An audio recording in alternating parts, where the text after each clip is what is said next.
Namo Om Vishnu Padaya Krishna Prasthaya Bhutale Srimakti Bhakti Vedanta Swami Niti Namine Namaste Saraswati Deve Gaurvani Pacharine Nirvisesa Sunyavari Pastyatya Dev Panchakalpa Tarupascha Vipasindu Parivacha Titanam Pavanebhyo Vaishnavebhyo Namaho Namaha Jai Sri Krishna Chaitanya Prabhu Nityananda Sri Advaita Gadadhara Sivasari Gaur Bhaktarinda Hare Krishna Krishna Krishna Hare Hare Hare Rama Ram Rama Hare Hare.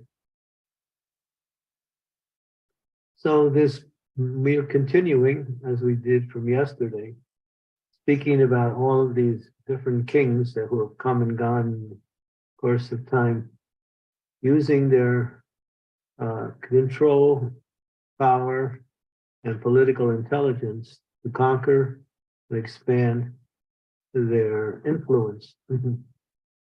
This idea of power is very intoxicating, especially for one who does not have saintly character. But even those who have a somewhat saintly character, they can also be swayed by over-endeavoring to gain more and more power. But in any case, this idea of power, which puts them in a position similar to the Supreme Lord, in the sense that they can control people's lives, they can end people's lives, and therefore they somehow or other, and they have great amounts of wealth, enjoying the wealth of the earth.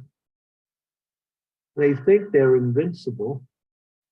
They think that their influence will continue. Due to that intoxication of power and the desire to gain more, they forget about the movements of time. And in that movement of time, they're coming closer and closer to the end of their existence in that particular body. And as explained, whatever they secure will be lost after they go. In other words, they're gone, but whatever they've done remains here for someone else to do or to enjoy. So this point is very important for everyone, not only for people who seek political power and conquest, but the idea that the living entity comes into this material world with nothing. We are born with, we have our, what they call birthday suit, which is really nothing. And then we leave in a similar fashion. There was one great, powerful conqueror whose name was Alexander the Great. He was a little intelligent and somewhat aware of reality. So before he died, he said that when I die, you carry my body on a palanquin, like a flat piece of board, and you take my arms and you hang them over the side to indicate that I have come with nothing and I'm leaving with nothing. Now, he was a powerful conqueror. He conquered many countries, and he amassed great amounts of fortune. But he was intelligent to understand that everything what he had would be left in due course of time. But from a perspective from our perspective, you'll see how these powerful kings spent so much time getting more and more rule, more possessions, more power, more wealth, never satisfied, continuing to expand their empires. And especially many of these kings were demoniac kings, So their motivation was to enjoy more and more. As we were talking yesterday, these two principles of anartha, which is the desire to enjoy, precedes, it follows the desire to control. So people want to enjoy, and in order for them to enjoy, they like to control. So people will gain control over something or attempt to gain control over something so they can enjoy that. So these two features are what is called the original sin, because Krishna is the controller and Krishna is the enjoyer. Doktaram yagya tapasam sarvaloka maheshwaram suhidam sarvadehinam yantramam shantam richtiti. Krishna says in the Bhagavad Gita that, I am the source of everything. Everything comes from me. I am the controller. I am the creator. And I am the enjoyer. And I'm also the friend of all living entities. And Krishna gives his position. So no one can control because everything doesn't belong to them. One can get temporary control, as it says here, even the political leaders gain contemporary control and temporary control. And they think they have achieved something in life. They spend much of their time acquiring things and trying to enjoy what they acquire. But most of the time, they find more happiness in getting more than enjoying what they already have. So this desire for more power is like an addiction. Just like a person who is addicted to drugs, as soon as the effects of the previous drug wears off, they immediately want more drugs. They can't live without it. So this idea for power, the more you have, the more you want. It's kind of like, we use an example, it's like a rush. One is enjoying the idea of becoming more and more powerful. And we see that also, we see that with people who are wealthy, although they have so much money, they keep working to get more money. They get more and more and more. But everything is lost in the due course of time, and generally, because it doesn't belong to them in the first place, they don't really enjoy it, although they may feel a sense of satisfaction by accumulating things like this. It's pretty much a demoniac quality. As Krishna explains the nature of the demons in the Bhagavad Gita in the 16th chapter, he quotes two verses together. So much wealth I have now, and so much more will be mine in the future. He is my enemy, and I have killed my other enemy, and he also will be killed. I am surrounded by aristocratic relatives. I am perfectly powerful and happy. I shall give in charity. I shall rejoice. And this is the mind of the demons, as Krishna explains it. So you'll see how the demons, they want more and more and more for their own sense gratification. And even taking it from another angle of vision, that a devotee is meant to live in this world with the least amount of encumbrances. Any material encumbrances takes away from both time and energy that could be used in a positive way for progress in one's devotional service. Therefore, a devotee is satisfied with the basic minimums of life, and they don't think, well, that person has more and I have less, therefore I should try to get more because I'm in a lesser position, I'm in an impoverished position. But devotees know that why waste time in all of these other activities when I can be engaged in serving the Lord and enjoying the happiness of devotional service? So they live simply and they depend on Krishna for whatever they need. It says that when one makes advancement spiritually, I was just reading this, it's in the first canto, I was just reading this the other day. When one makes an advancement spiritually, and Krishna sees what that person needs to live materially, and Krishna provides that. So it's important to understand that sometimes devotees give up their spiritual pursuits in order to fortify their material life, thinking that they need to put more time and energy in those things because they appear to be immediate needs. But this is actually putting the cart before the horse. If we please Krishna in our devotional service, then automatically, when I use that word with emphasis, Krishna will make sure the devotee has whatever they need to live happily, comfortably in this material world, so they can continue to execute their devotional service.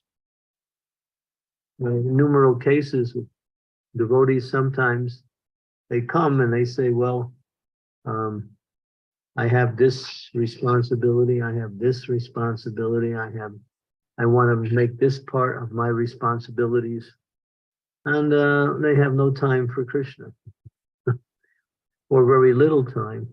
Quality time is lost. But to practice devotional service, especially in the age of Kali, one has to maximize the amount of time applied in that area, because Kali Yuga is very, very debilitating spiritually. In other words, the whole atmosphere of Kali Yuga is infected by this desire for enjoyment based on sense gratification. Just everywhere you go, you'll see there are more and more shops selling more and more items for people to buy, and more opportunities to work hard, to get money, to buy these things. It's there was a statistic that was quite interesting. It says that around the year 1850, that 95% of the things that people could purchase in the outside world, in other words, in the marketplace, were considered to be necessities, and 5% were considered to be luxuries or extras. Now, about 170 years later, we have the opposite figure, with 95% of the things on the market are luxuries and 5% are necessities. So we can see how the progress of Kali Yuga has turned life in such a way that people are chasing after things they don't need and spending so much time, money, and energy getting them. And most of the time they can't enjoy them in the first place. You know, you get a car, you run it for a couple of years and you think, oh, I need another one, a better car. And then you go for another one, you get a computer, you run it for a little while, but the latest brand comes out with all the extras on it. You gotta have that one. And then the latest watch with all of the different features on the watch. Now you can even have a computer on your watch for checking your email. So it's like unlimited amounts of unnecessary arrangements just to divert one's mind towards these, what we say, quite intricate and fascinating items that simply divert our attention away from the real goal of life. And the money we spend to get these things is based on the hard work we perform in order to get the money. So a devotee is happy with the basics. Therefore, it says in in the Sri Ishupanishads, Ishavasam Idam Sarvam, Yat Kincha Jam Jagat, Tena Jaktena Punjitaha, Madgudaha Kashiswidanam. It says in that verse that everything animate and inanimate is owned and controlled by the Supreme Personality of Godhead. And one is allowed to take their quota. Quota means what they need to keep body and soul together in order to live and to practice the goal of life, Krishna consciousness. And then it goes on to say that in the next verse, that if one lives according to these principles, one can aspire to live for hundreds of years. Yeah, as it says in the Bhagavatam, the duration of life in this age has been shortened, not because of a lack of something, but because of irregular habits and a hard struggle to attain things that one does not need.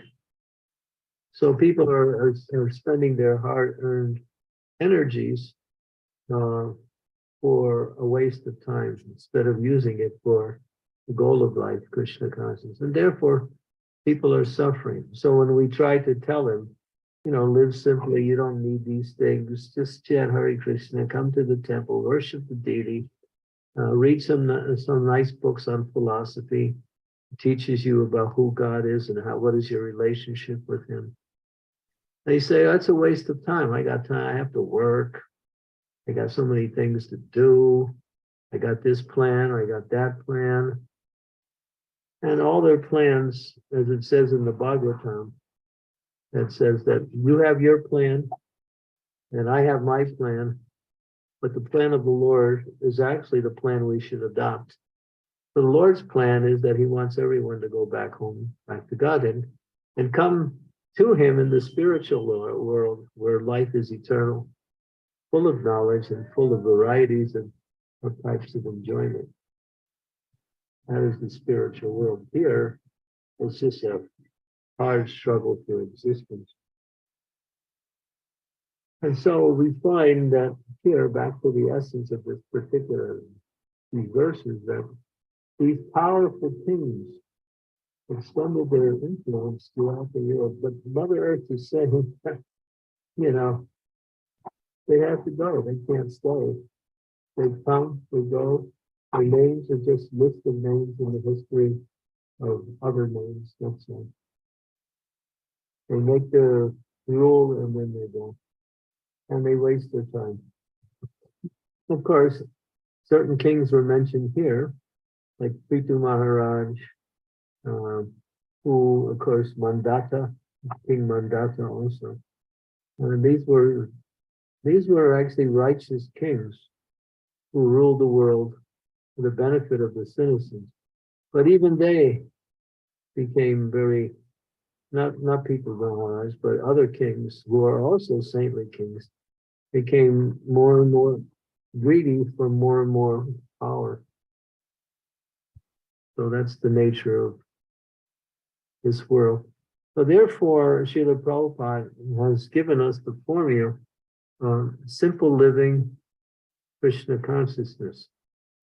Krishna consciousness and simple living are actually synonymous. They both support each other. Simple living allows one to practice Krishna consciousness in a very direct and continuous way. And Krishna consciousness allows one to live in such a way as that they can find happiness in the activities they perform. So therefore, Prabhupada said, modern civilization is actually a demoniac civilization. And they're always trying to expand their, I remember in the 1950s and the 60s, no, even maybe a little bit later in the 70s, maybe even going into the 80s. People were leaving the cities and going into the suburbs and buying these big homes in the suburbs. And then they think I could live nicely in this very suburban area, and then I could go into the cities to work like that.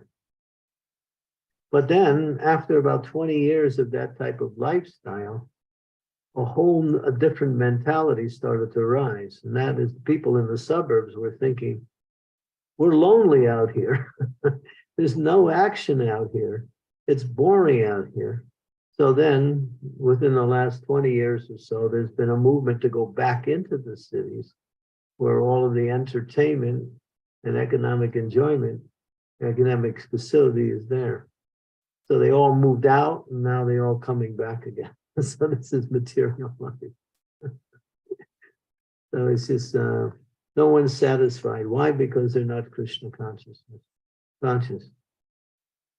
But Prabhupada said, just build these farm communities, live like Krishna lived, very simple. Keep cows, grow up food. Some people will think, well, I can't go back to that lifestyle. I might have grown up in that lifestyle, but now I have a nice house. I have so many amenities. I can push buttons.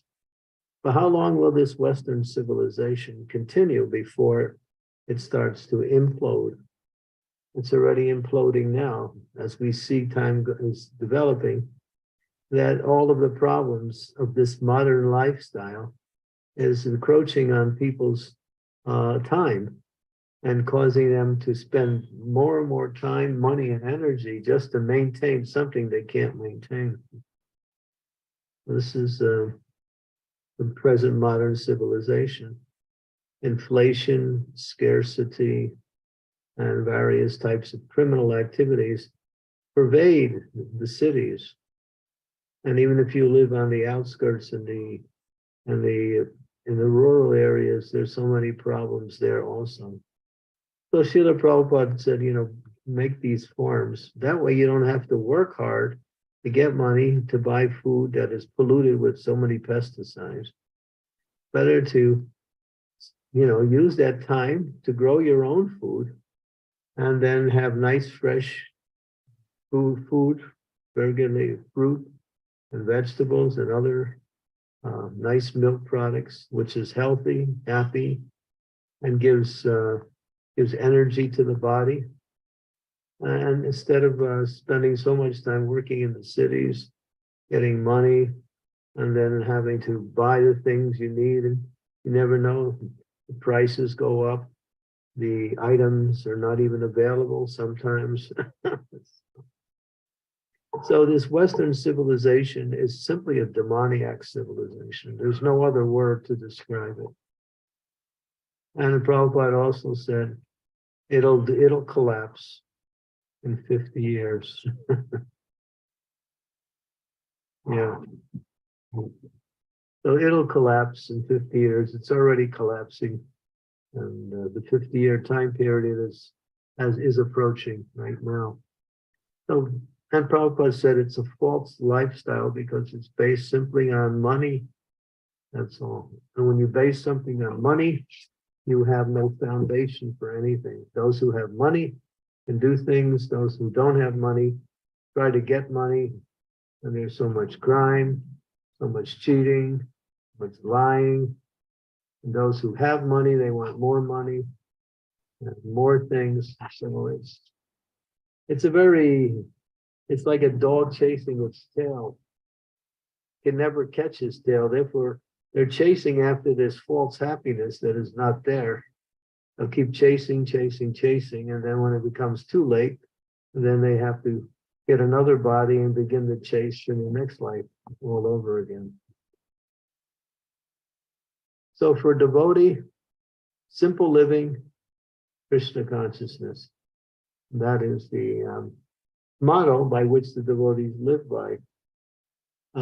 For many of us who've grown up in Western countries, we might find it a little bit of a difficult to make that shift. But once the shift is made, one will see the benefits and one will enjoy that type of lifestyle.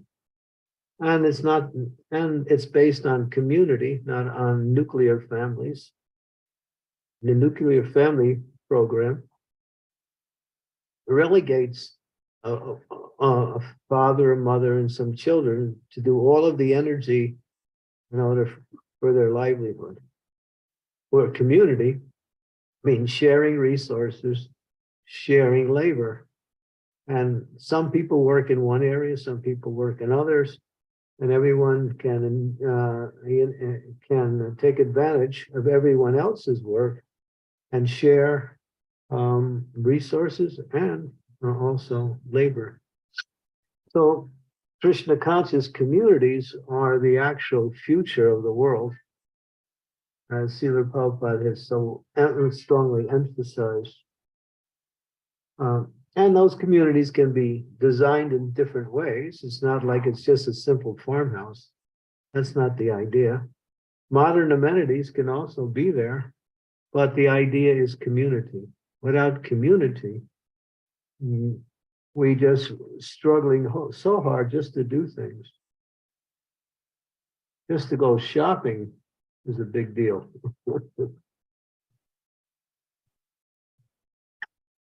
So these are, and therefore, I'm bringing up these points in relationship to this message here is that one should be satisfied with the basic needs in life. And that way, one can focus on the goal of life, Krishna consciousness. And that focus brings satisfaction, happiness, and progress. These kings, they have to work so hard, spend so much time trying to extend their empires. And if they meet some resistance from enemies, they have to fight. People have to die in order for an avaricious king in order to gain more and more control. So you see that. And so many people, wars are fought only because of these kings who want to control more. And innocent people, or because they are members of the state, they are forced to go and battle on behalf of the avaricious king or avaricious government. Like that. We have that all around the world today. Even there's so many wars. There's big wars. There's small wars. There's all kinds of wars going on all around the world today. In smaller little areas of the world we're not even aware of. And that's just the way modern civilization is that no one is satisfied, everyone wants more, and everyone sees others as an enemy or someone that will interfere with their sense gratification. So the Krishna conscious devotee wants to live in the association with other devotees, chant, dance, take prasadam, hear wonderful talks about Krishna's pastimes in his different incarnations, and enjoy the association of each other by sharing Krishna consciousness together. Hare Krishna. Thank you so much, Mike. It was such a wonderful class and reminding us that this place is not our home. I think is the conclusion, that this place is not our home, and we just got to make sure that we get out of this jailhouse and not be attached to it. So thank you so much, Marsh, for really addressing those amazing points. We'd like to ask devotees if you have any questions or any clarification from this amazing class. If you could, I'm going to stop sharing so that I can actually see everybody when they raise their hand. And I would would request if you could raise your hand so that I can keep track of whose question. But I want to share a few points, Marge, in the chat. A couple of devotees shared their realization from your class. And one is from Supriya, where she said, "It is true, we get addicted to such things as power, approval from others, chasing money. Once we miss this, we direct to other addictions, such as drinking and smoking. Corporate worlds exploit this tendency by giving virtual power and making us chase higher positions. This exploit our need to chase money and more power as well." as well as approval of others. Then we will be born in next life with the same qualities of a dog or bulldog, she says. And to which Parikshit said true. And he also added that he saw a situation occur in Boston, Massachusetts, when he was living there, that people first moving to the suburbs and then returning to claim a certain portion of the city. So everything's very real, Maharaj. Thank you so much. Sridevi has a question. Please go ahead, Sridevi. Thank you, Anasia. Dear Guru Maharaj, please accept my humble obeisances. All glories to Srila Prabhupada. Guru Maharaj, your talk about simple living, how we need to save time to chant Hare Krishna, really resonates with me. And even now in Mayapur, there are villages where people are living very simply, very, very simply, nice cow dung, in the spread out in the courtyards, everything clean and nice. So I was wondering, maybe I should go with the villagers in there and have a simple bhajan kutir and have a cow, grow my own veggies, fruits, flowers, and just chant Hare Krishna, because it seems that the villagers are having the lifestyle I want. Why should I stay over here in these big buildings that no one even talks to me? It's like being to stay over here. So maybe I need to buy some land and build my own bhajan kutir there. So I was wondering if that is the way to go, that adopt the life of the villagers who are already Dhamvasis. Well, the principle is simple living. And simple living really means according to your needs. So one has to be able to evaluate, well, what do I need to keep body and soul together? So for people who are family, who have responsibilities with children, their needs may be a little bit more. And those who are maybe single or individuals or elderly, their needs will be a little less. But the principle is there. So what is the solution is community. The solution is community. When devotees are living more in a communal atmosphere, then whatever one needs is usually available within the community. So Prabhupada's vision was to establish these Krishna conscious communities. And he said that the best way to do it is in the rural atmosphere and not in the cities, because the cities are already by nature divisive. They separate people into, you just look, like I spent some time in Mumbai just recently, and all around our temple, they're building these huge, gigantic apartment buildings that are blocking the sky. I mean, they're like 25 floors up. And so these little boxes stacked on top of each other. It's not a healthy lifestyle, obviously. And for people who want to live in there, they have to pay very much a long amount of money to do that. So people have turned the idea of life into a very complicated way because we are following the ways of the demoniac society. The whole idea of demoniac society is to exploit resources and individuals to gain as much power and control as possible. And so people are victimized by that, and they think that this is the only alternative. So the answer is community. I mean, you might say that's a big jump from where we are, but it's already being done in certain areas around the world where Krishna conscious communities are developing. And if it's organized according to the needs of the community and the importance of keeping spiritual activities foremost, then everything falls in place. And you don't even have to exploit the environment, because then you learn how to use things that are given by nature, and have to run to, just like I see, people are so addicted to their car that even if they have to go to a store like 2 blocks away, they'll jump in their car instead of walking.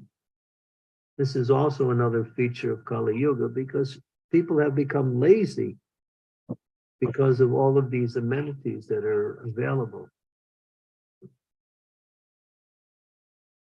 So And I, because they become lazy, they also have become unhealthy.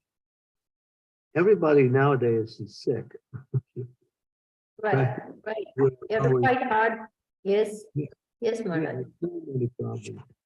Yeah, because people don't live in a healthy environment, nor do they take time to take care of the basic needs in life. They're chasing after things they don't need. So community is the answer. Krishna conscious community, not just community. Right. Krishna conscious communities where devotees understand the value of simple living, high thinking, and are serious about You don't have, practicing Krishna.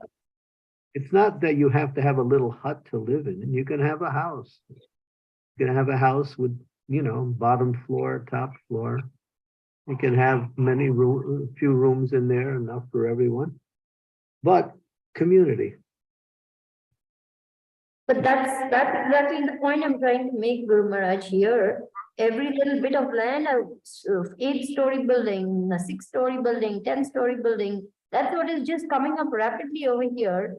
Where is the simple living Krishna conscious farm community happening? I don't see that happening. And I see that in the interior, there are villages where still there is a house with a that means a cow is there, mother cow is there, and they're using cow dung, they're growing things. I see that the simple villagers inside are still, maybe they're not fully Krishna conscious, but they are at least trying to practice the simple living part of it. And maybe devotees need to move in with them and make these farm communities happen by introducing bhakti component. These are you're just talking about patchwork. You're not getting to the essence of the problem. The essence of the problem is that, it doesn't take much to live. We don't need all of these extras, but we're spending so much time and money because we're addicted to these things. We're conditioned by them. We think that that is the way we should go. But if you understand, without getting into the specific problems in different areas, we could do that all day. Basically, Krishna conscious community is the solution. So if you go to places like Govardhan Eco Village, just north of Mumbai, or if you go to New Rajadam in Hungary, you'll see how both material needs and spiritual activities are coalescing and working side by side to support each other, where one is not overshadowing the other.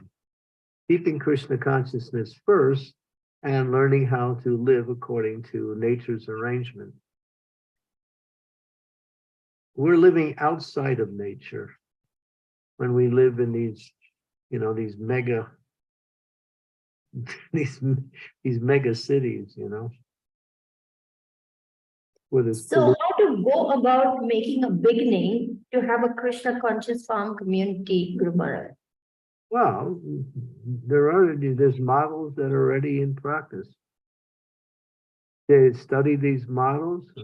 It takes a leader. It takes a committed group of people also be willing to, put time and energy to develop it. Well, one can start simply.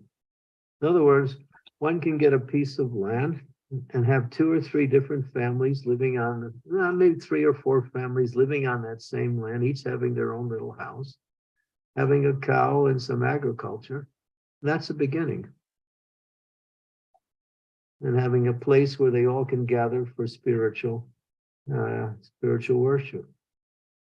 Yes, Guru Maharaj. Thank you. You know, these mega farms, I mean, these big programs have been in progress for decades. It's not something that you can just do overnight, But these smaller things you can start, and you can develop a lifestyle that is free from all of the encumbrances that waste time and energy given to us by the modern civilization.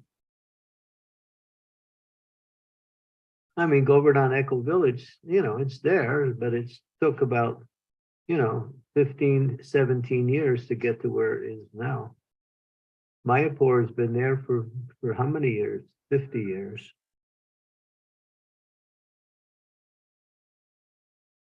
Govardhan, New Rajadam, which is also a model community, has been developing since the late 1990s, so about 25 years. But it takes vision, takes leadership with a vision, and it also takes commitment from people who are willing to sacrifice their time and energy to establish something. But even if you can't do that, you can always get a piece of land with a few other families and have a cow and some agriculture, and that's fine. Have a little temple on the land. Spend your money before you lose it all. The demons have their plans to collapse the whole economic system and take all the paper money away. They better use it before they steal it all. That's already in the progress. The progress is to get rid of all paper money everywhere around the world and come up with a whole process of digital currency. And in that transition, there's going to be a lot of loss of resources already happening. That's the demon's plan, is to control the world by controlling the money supply through digital currency. Then they can control, they're trying to control the food supply, they're trying to control the money supply. These two things they're working on. They've been working on it for years. So, therefore, and we've been talking about this as devotees for, decades. But now it's becoming a situation in the world where the option to move in that direction, simple life, is no longer an option. It's more like a necessity. It's more like a position of survival.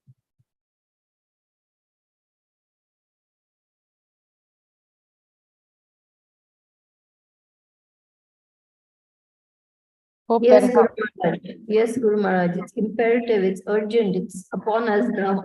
And I'm taking your words seriously. Prabhupada said 50 years ago, do it. He told us 50 years ago.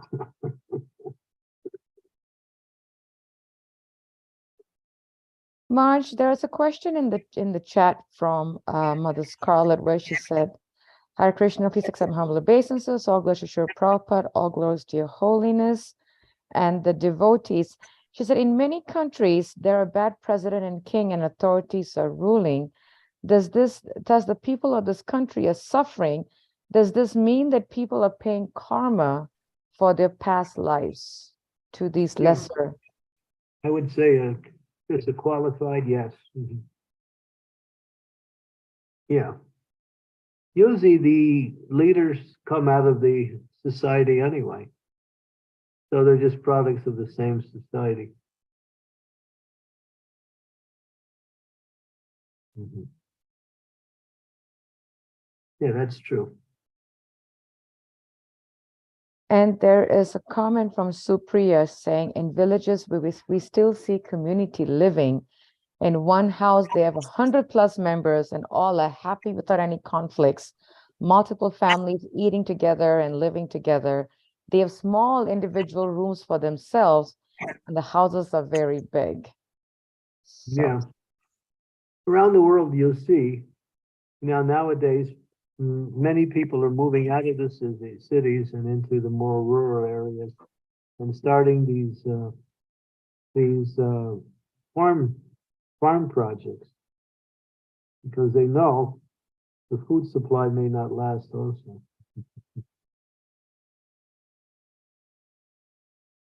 Already, when I was in the UK, back in, maybe the end of last year, well, not the end, maybe August, around that time, I was talking to devotees all the time, and they were saying, we're going into the stores and the shelves are empty. They're not even restocking the shelves. Many of the normal food supplies are not being replenished. And what's available is also becoming more and more pricey. So, I mean, Prabhupada warned us.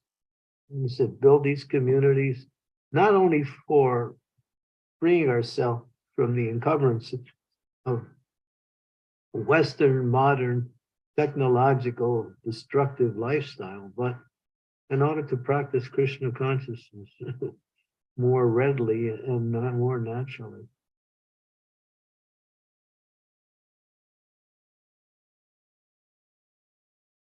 thank you, Maharaj. Maharaj, if I can request devotees, if you can please turn your video on, if possible, wherever you're at, that would be very much appreciated. That way we can see each other and have a better association. Maharaj, I have a question as you were speaking, Maharaj, and that is, we hear so much about what's going to happen. We hear about simple living, high thinking. And at least for me, as being a parent, we are concerned about the future of the youth or of our children, getting entangled in the crazy life and not being able to understand the simple living, high thinking as the world is getting more and more degraded. How can we pass on this knowledge much to our children, whether they live in a city, in a different country, in the farms or whatever, that they can continue serving and still not get bogged down in the material entanglements? So, because I go around to today, I see kids walking around with a cell phone, looking down and doing this and in the store. It's just so frustrating. It's like so sad, actually. So how can we pass on this knowledge to our future, Maharaj?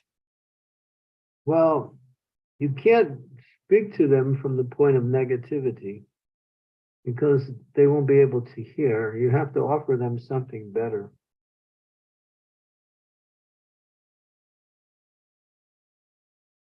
And therefore, for the youth, we encourage them to come together, have kirtan, have programs together, and enjoy and go to the temples and get inspired the way we are inspired. And then gradually they'll be more equipped to make a decision. Usually if you try to change what they are without giving them something tangible, they'll think it's not doable, it's not practical. In other words, Krishna consciousness is the higher taste.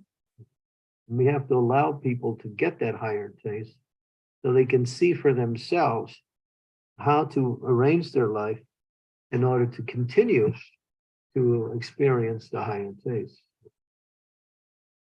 Otherwise, if you tell them this is not good, they'll say, well, this is not good, but what is good? They have to have an experience.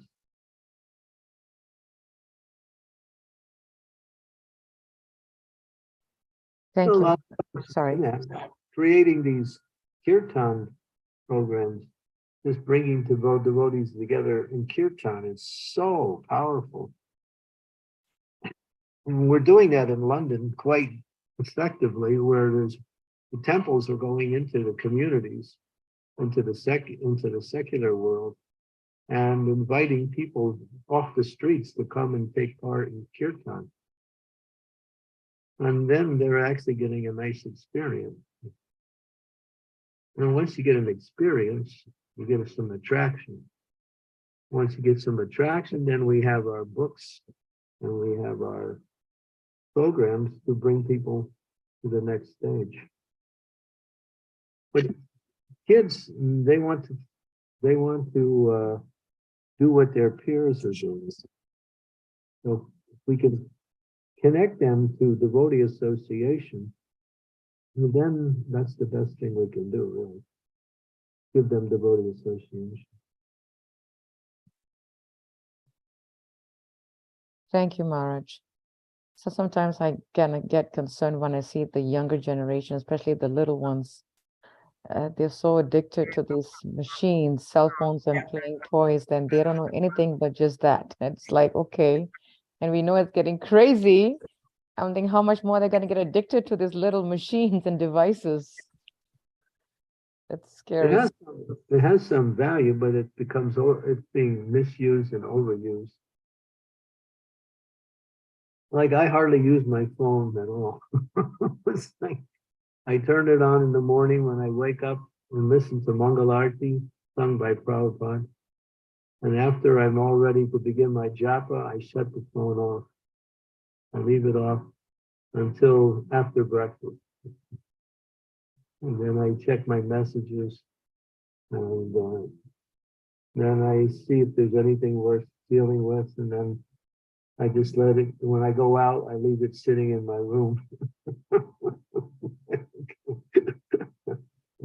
I don't carry it around.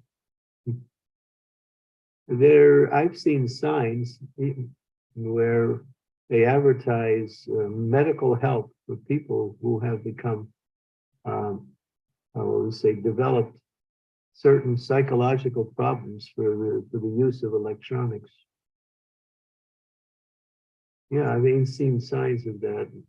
People take these cell phones, they put it up to their ear. That's like suicide. Because that radiation can also cause brain cancer. And it's proven to have doing it like that. So when I make a phone call, I'm always on speaker. Always. I never use it without the speaker. I never get near those things. That's dangerous. Thank you, Marge. I think the only time the cell phone is not with me is when I'm cooking, when I'm cooking in the kitchen and I put the phone upstairs because I don't want to see it going ping, ping, ping, ping, ping. It's so irritating. That's the only time I think I have to do better than that. Turn it off during japa. Yeah, that too. Yes. Oh my God, it goes crazy, Marge. It's like crazy. Thank you, Marge. Oh, this is a nice comment from Namrata. I like it that the cell phone is the modern Menaka and Ramba, she says. I like that. Well, Oh, so that's from Prikshit. Sorry, Prikshit said that. Wait, let me see. I'm getting mixed up. Oh no, they both. Okay, Namrata said that, and Prikshit cell phones put out microwaves. Yes. yeah, there's reports coming from the medical sector saying that there are many problems with people getting brain damage, cancer, and other things for overuse of cell phones. It's already in the news, But just like for years, the packages of the cigarettes say if you can, smoke cigarettes, you get lung cancer, emphysema, complications in pregnancy. And they were putting all of these statements on the side of the packages and along with the boxes. But the sales of cigarettes didn't drop at all. And then they decided to go a little bit stronger. And so now they write on the side of the carton of cigarettes, smoking kills, 2 words. I've seen it many times. And still, people smoke. People know that cell phones are not good, but they don't care. Better to die happy with my cell phone than live long without it, Hare Krishna, Maharaj. That is so true, Maharaj. So true. It's crazy world out there. And then he said, yeah, Maharaj advises the way to go. Don't put it up to your ears. Yes, I agree with Prikshit. And Prikshit is very good at that, actually, I have to say, Maharaj. He's very good at that. It's always on speaker for him, 100% of the time. Yeah. Keep it in the case too, so it doesn't, you know, you can't, if you just see the case, you won't be attracted so much. That's why Sri Devi was saying it's not even beautiful. That's what she said. That's interesting. Are there don't any, use- sorry, Maharaj. Don't use it for an alarm clock either to sleep with. That's one of the worst ways that you can Oh, really. yeah. And it's interesting, Maharaj, when you said that there's so many young people today use it as an alarm. It is so sad. I still have the old-fashioned, clock that goes, the alarm goes, I still snooze it. I still use that. And people think I'm so old-fashioned, but that's what I'm used to. But that's amazing, March, how the kids use that as an alarm. I don't even wake up with an alarm clock. I just get up. March, please help us that we can become like that, March. I could use that blessing from you, March. Are there any questions? I'm sorry, I just March. want to ask that question, Anasuya. You just read my mind. How What does is it? one wake up without an alarm clock? How do you program your body like that? It's easy. When you go to sleep at night, you lay down on your back, you cross your legs at your ankles, and you think of the time you want to get up. You meditate on that thought, and then you go to sleep, and you will wake up on that time you meditated on. Cross your legs at your ankles. Yeah, it works. I'm going to try that tonight. Yeah, I mean, don't give up the alarm clock immediately, but use that as try that with the alarm clock as a backup and see it works. Because you can psychologically program your mind to wake up at a certain time. Yeah. Sri Devi, Thank you you. and I are going to try that. Yes, We'll- thank you. Thank well, you. we will beat the testing. We'll do the test and then we'll try and we're going to make it. We're going to try that tonight. God gave us everything we need. Alarm clocks came later, you know. That is so true, Maharaj. That is so true, Maharaj. Hare Krishna. He Oh gave my us God. he gave us the rooster, right? Oh, that's Yeah, the rooster yes. is the nature's alarm clock. Yeah, that is so true. That is so true. I remember in Gitanagari when we were living there before we moved here, March, and it comes so many weekends, I don't know why. My daughters were telling me that around 6 or 7, 6 in the morning, I think there would be a woodpecker outside a house that would be pecking on the wood, and that was the one of the alarm clocks was a woodpecker. That's so weird. Yeah. And if you want to wake up, God will make sure you'll get up. We'll get you up. Thank you, Maharaj. Are there any other questions from devotees? It's a very nice topic for us to really learn how we can slowly be detached from all these entanglements of the material world and not get so caught up in it. And what's coming to my mind is to remember that this is not our home. We're just passing through and we got to get out and not get so comfortable. And Marge, speaking about that, Marge, sometimes, we forget and we get comfortable until we get kicked. And then we wake up. And then again, we get comfortable and then we have to get kicked. And it seems like it's a repeated pattern for stubborn minds like me. And how can we really learn not to get too comfortable, but at the same time appreciate what we have and get out? Like, how do we develop that consciousness?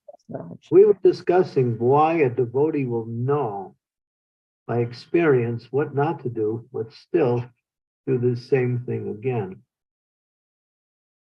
And then get the same result.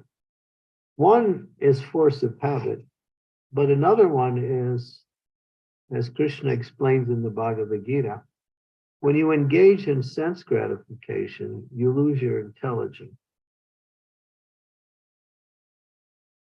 So, Jayato Visayam Pumsam, Tesa Sangat Sajayate, Sangat Sajayate Kama, Kama Kroda Vijayate.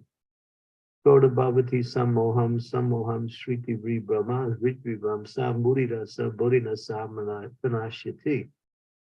These are two verses from the second chapter of Bhagavad Gita describes when one meditates on sense gratification, lust arises. From lust, anger, one cannot fulfill lust, so anger arises. From anger, delusion.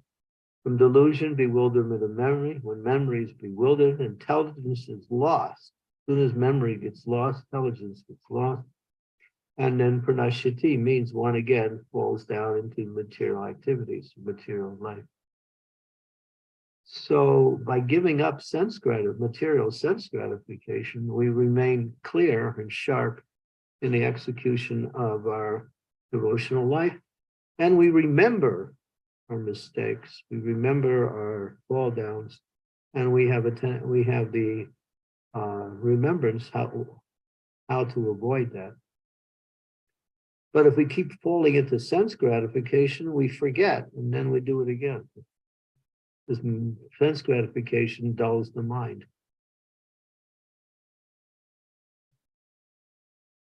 So sense gratification is the culprit here, Maharaj, that we have to be careful of. Yeah, so regulate the senses, engage in life. Everything should be regulated. Eating should be regulated. Sleeping should be regulated. Family activities, work activities, everything should be done in a regulated way. That's why Srila Prabhupada was able to do so much to spread Krishna consciousness because he was highly regulated. A regulated person can do so much more than an unregulated person.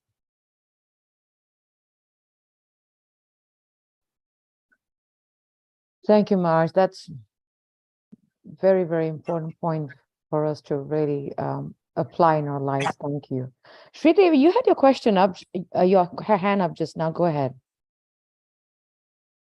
I was just thinking, Guru Maharaj, about the cell phone and how easy it is to get caught up in the cell phone.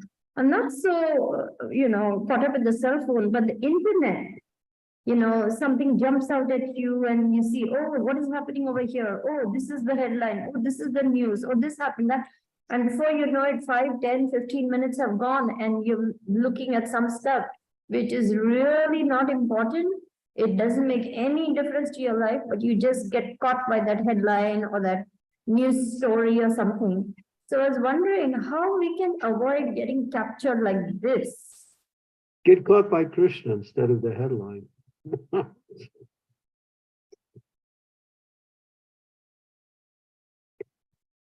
He is the headline. He's the headliner.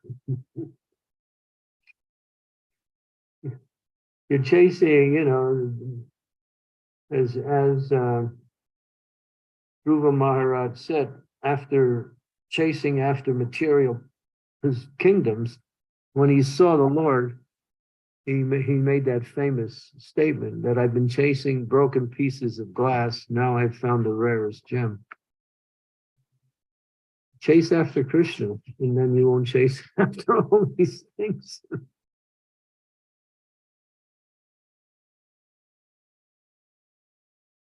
That's a nice question, Sridevi, because I think we all get caught in that, especially the news, because we want to be kept abreast and not left behind. I get my news from my sister because she always watches CNN every day. I never, she'll call me and tell me what's happening. I'm so bad. I'm on the other end of the spectrum. Well, that means you're safe. Maharaj, that's what I think I am, but sometimes I'm told that I'm too naive, so I don't know which one it is, Maharaj. Well, if naivety is is a good quality, then it can be used to avoid certain activities.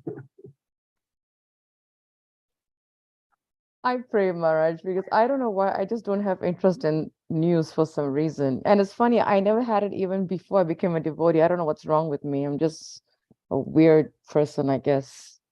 Prabhupada said, you turn on the news and then you shut it off, and 10 years later you turn it on, it's the same thing. The names change, the places have changed, but the activities are the same. There's a nice verse from the 5th canto. I think it's 12th chapter.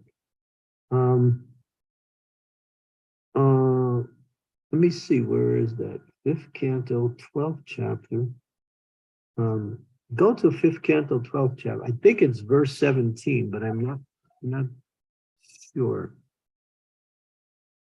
This is really worth exploring, this statement. March, Well, is this the chapter titled Conversation between Maharaj Rahu Gana and Jad Bharat? I think so. It's part of that. Okay. You said 17 chapter, Maharaj? This is what I got. That's only 16. Okay, I have 5th canto, chapter 12. But it only, no, that's a, It goes up to 16 verses. Give me a minute. Sure, March, and I'll share my screen until then. That's fine. Let me see. I'm going to research my index here for a minute and see what I can find.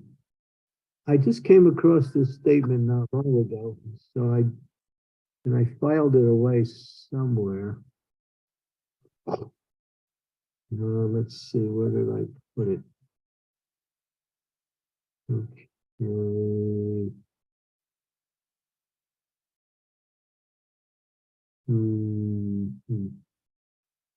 I'm trying to see what heading I used in order to index it.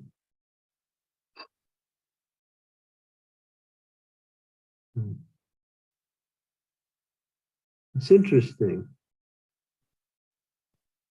It's something that I wasn't even aware of until just recently.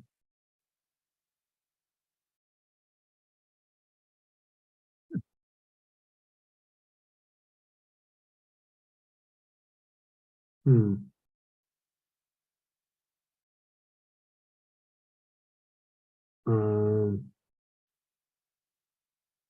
kind of, I don't really know how I indexed it. I can't think of that.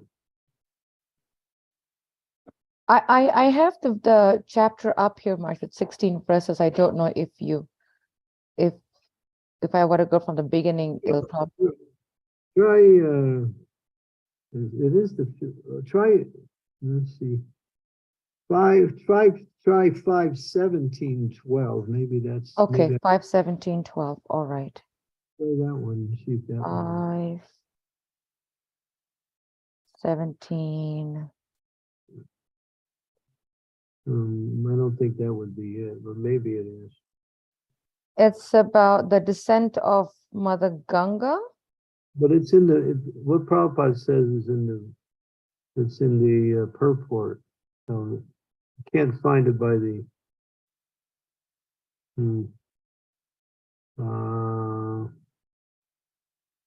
Is that it? 5:17:12. This. Yes, Maharaj.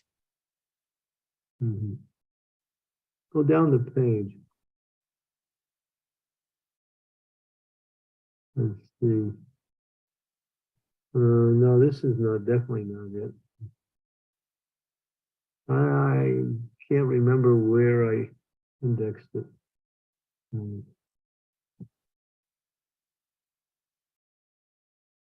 5:7. Oh, I think it's 5:7. 5:7. 5:7:12. Try that one. Sure, Marge, no problem. 5:7. Here it is. And 5:7:12. see if it's in the purport or not. No.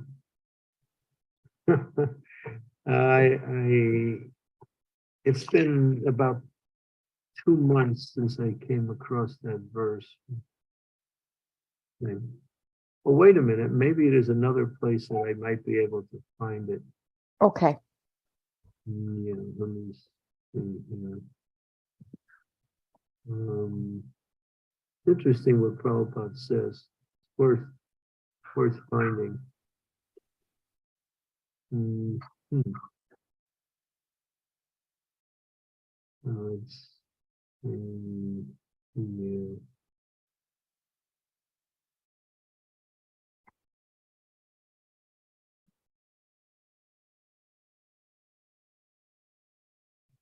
Mhm.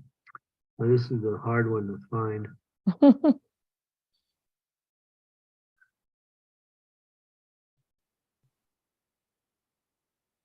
Yeah. This is a hard one.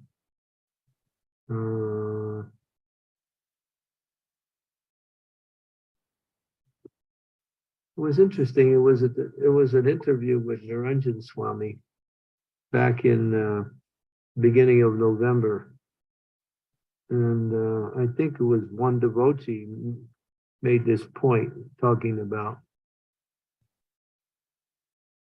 this politics. So there's one other place I can look. Okay, Marge. Let's see here.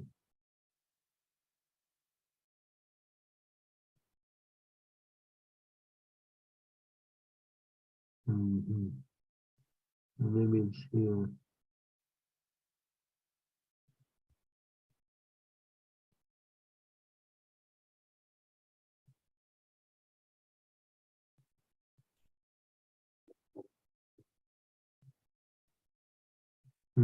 I know that, one thing I can say for sure, it's in the 5th canto. That doesn't help much. So. Marge, will it help if you were to look at the chapters titles here? Will that help, you think? No, it's just a statement by Prabhupada in the purport Okay. about how the material world works in such a way is that it's always, nothing ever changes. Aha. It's in that, it's reference to that. I know I took it and I put it somewhere in my index of verses here, but then how I categorized it, I can't remember.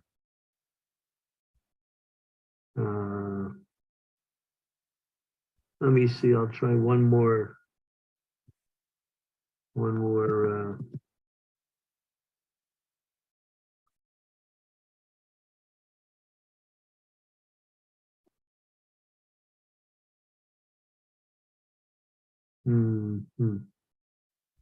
I'm finding other references, but not that one.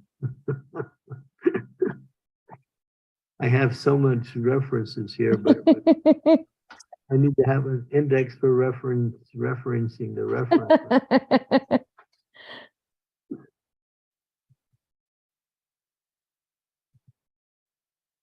Let's see. There's another way to find it, but I don't want to spend so much time just looking for this.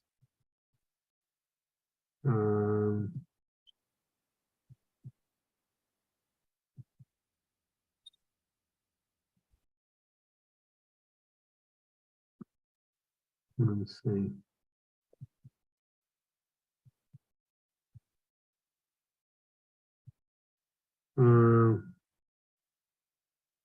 I think I found a way to find it, but it might take a few moments.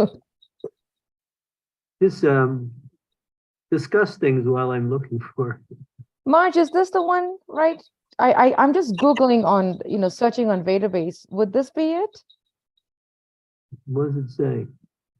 I just typed the word change in Srimad Bhagavatam, and this is the first one I'm getting is 5.135. No, it'd be later in the Later? Okay, I'll just keep. Yeah. Well, I will ask devotees if you have any, I'll stop sharing while I'm searching and Marge is searching so that we can see each other. Marge, there's a question here by Mother Scholar, which I missed a second question, and she's asking, my next question is, I listened to your lectures. Why Shotra do not need study? I didn't quite understand her meaning of Shotra, and she thinks that it's the Shotra human caste. Do you know what it means? What's the word she's using? That Dotra, Dotra or she has it as Shotra, Shotra. She said, I listened to your lectures. Why Shotra do not need study?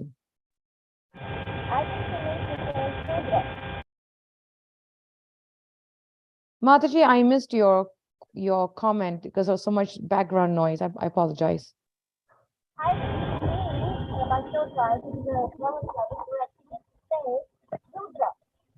Shudra, okay, must be Shudra. Okay, got it. Thank you. Yes, so she's asking, why Shudras do not need to study, I think is what she's asking. Well, generally, they get their livelihood by supporting the higher classes, and so they're not inclined to study just by their Sudra nature. They would rather do things rather than study. They don't have an inclination for study.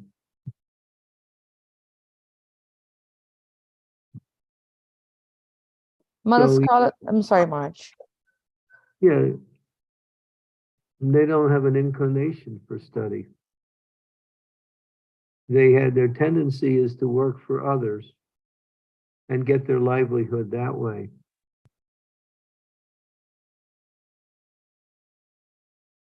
I hope that helped, yeah, Mother Scarlet. yeah. She said yes.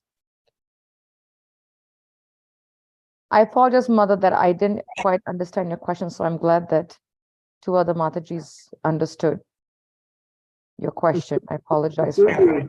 Shudra just works for their own livelihood, and if they can get their own livelihood, they don't find interest in philosophy.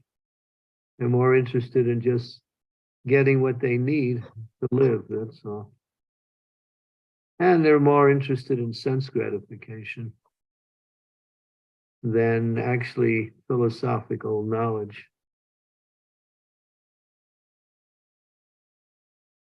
Thank you, Maharaj. Any other questions from devotees while Maharaj is searching and I'm trying to help the little that I can? Any comments, any reflections, please do unmute yourself. Maharaj, I just came up with another one. Could it be 5:18:33? I'm sorry, Maharaj. Look in the purport and see what it's Maharaj, I see a line by Shri Prabhupada saying constant change and destruction is perpetually going on in nature. Is that it?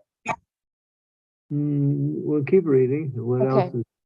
And yet the material scientists want to study natural laws without knowing the Supreme Personality of Godhead, who is the background of nature.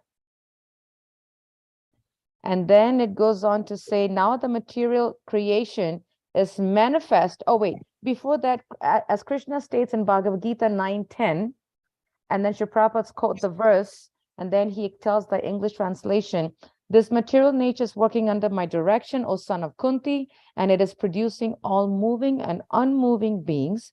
By its rule, this manifestation is created and annihilated again and again. Yeah. Is that it? That's a very nice. I found it. Yay. Okay, Marge, tell me. 5:12:13. Okay, I feel like a kid that saw ice cream. Okay. 5:12:13. I got it. Got it, Marge. I'm going there right now. And I will share the screen. 5:12:13. Okay. There we go. Okay, but it's in the I'm purport. Okay, Marge. There it is.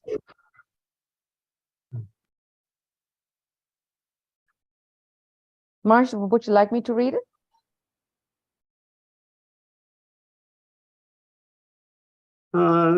This Krishna conscious movement was started to engage people 24 hours daily in the service. And the students in this institution engaged in cultivation of Krishna consciousness from 5 in the morning to 10 at night. They actually have no opportunity to waste their time unnecessarily by discussing politics, sociology, and current events. These will go their own way. A devotee is concerned only with serving. These will go their own way. They actually have politics, sociology, and current events. These will go their own way. That's the point.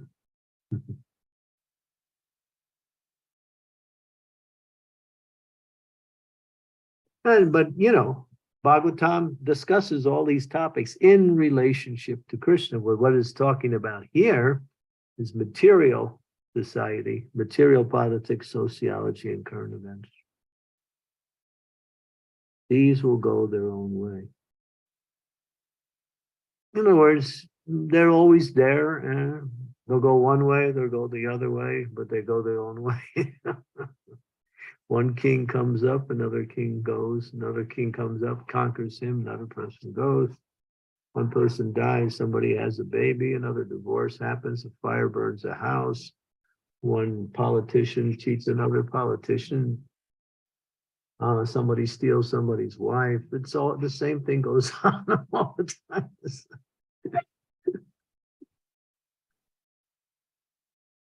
It's a cycle, Maharaj. Yes, it goes on.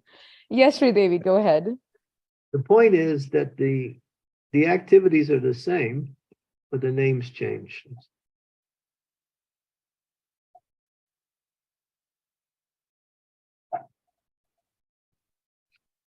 It's all Amazing. yours, Sridevi. Thank you so much for finding this verse for us, Maharaj. It's so wonderfully illuminating. My question, Guru Maharaj, is this: how to stop oneself from being tossed about by the waves of material energy coming at you like this, and how to become really steady, how to find one's mission within this larger mission of Krishna consciousness, and really take that up seriously, so that there's no distraction, there's no other thought except how to fulfill that mission. Jai ho!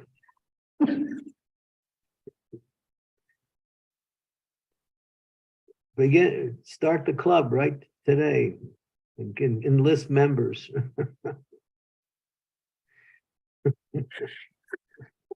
First, I need to get reformed, Guru Maharaj, by your mercy. How can I do anything without your mercy? Impossible. This how can I do something is the question, is the statement that really doesn't tell you anything. You put your mind to what you want to do, you understand what you need to accomplish what you do, you get the resources together that will help you perform the activities, and you stay fixed on getting it done. Wow. I want to be Krishna. I want to increase the quality of my japa. So therefore, I will do everything that I can in order to increase their quality. So you stay fixed on that focus. Make a goal and see where you are and what it takes to reach that goal.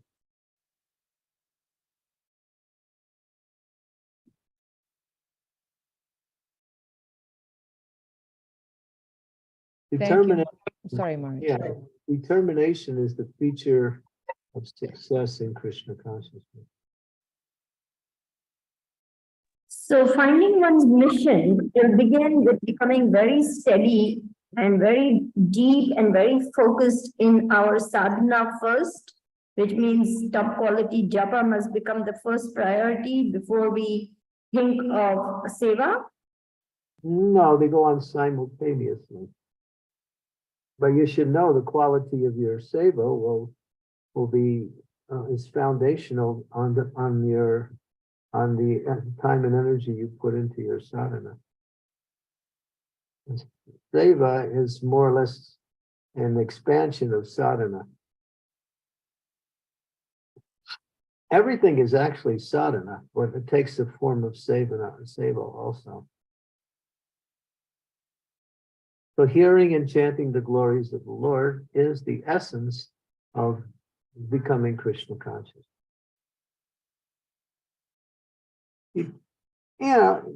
If you really can't figure out how to live life, just hear and chant the glories of the Lord all day. That's all.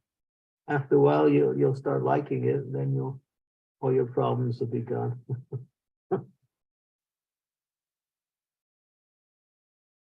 Do it in association with devotees.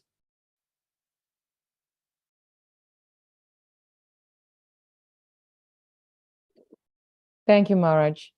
Maharaj, there's a question here from Scholar, which I missed again, and I apologize. And she said, please forgive me. I got a gift from a friend to drive me to a Vipassana retreat. The retreat itself does not cost any money. Is it okay to attend this retreat? Vipassana, she said. I don't know anything about that retreat. Might be a local retreat there. Yeah, go ahead and go. Is it a Krishna conscious sponsored program? Let me see what she says, Marge. She hasn't responded to that question yet. Maharaj, Vipassana is near with the sunset. It actually teaches you breathing exercise and silence. So basically, silence and not talk. No, don't go. Oh, No, it's impersonalism is what she said. yeah, it's impersonal. Don't go. Don't go, yeah. We want to hear and chant the glories of the Lord, not go to sleep.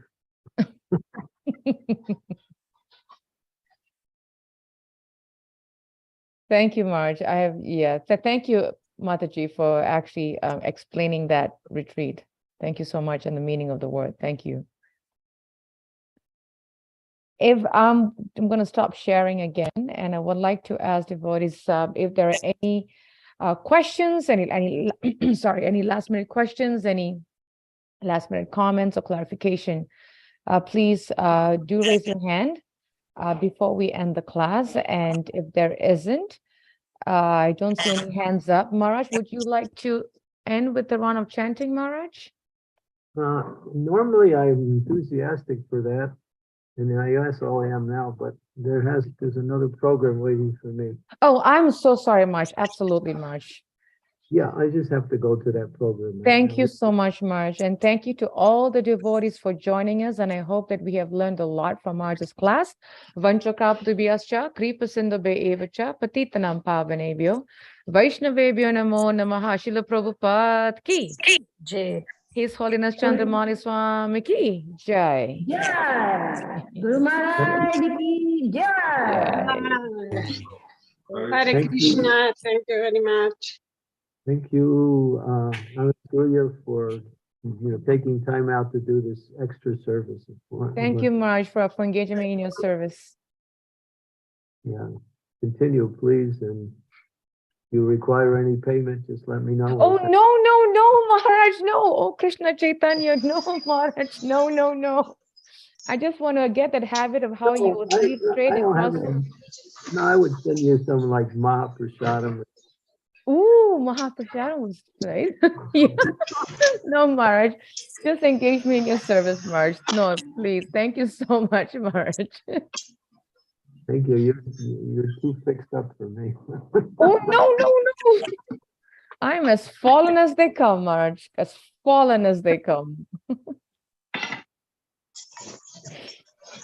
Thank you, Maharaj. And Maharaj, just keep having mercy on me. Help me, bless me, and help me not to forget my spiritual master's instructions to Prabhupada's mission and yours, Maharaj. Thank you so much. The future is bright. Thank you, Maharaj. That sounds so makes me smile. because the brightness is the spiritual world, so that's the future. Oh, Haribol, thank you. Okay, thank you. My obeisances to all the devotees. Hare Hare Krishna. Hare Krishna. Thank you, Maharaj. Thank you so much. Thank you, Maharaj.